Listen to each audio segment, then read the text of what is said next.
setelah memancing emosi warganet karena dinilai telah melecehkan adat budaya bahkan agama Hindu. Terduga pelaku video memegang alat kontrasepsi atau kondom saat menonton pertunjukan calon arang di Pura Samuan 3 Bedulu, Kecamatan Belah Batu, Gianyar, membuat klarifikasi di medsos. Dalam video tersebut, pemuda itu mengaku tidak berniat membuat konten tersebut dan menyebut jika kondom itu dibawa oleh temannya.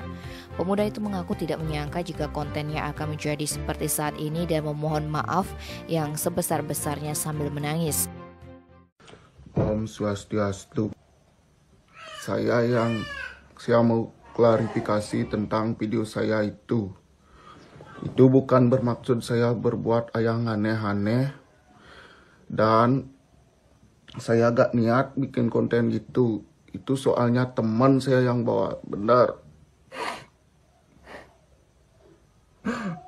Saya gak tahu akan seperti ini.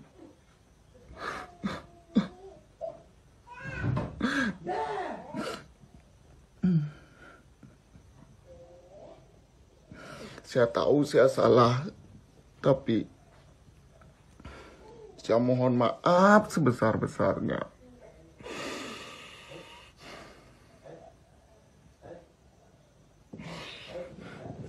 Saya gak tahu saya akan seperti ini.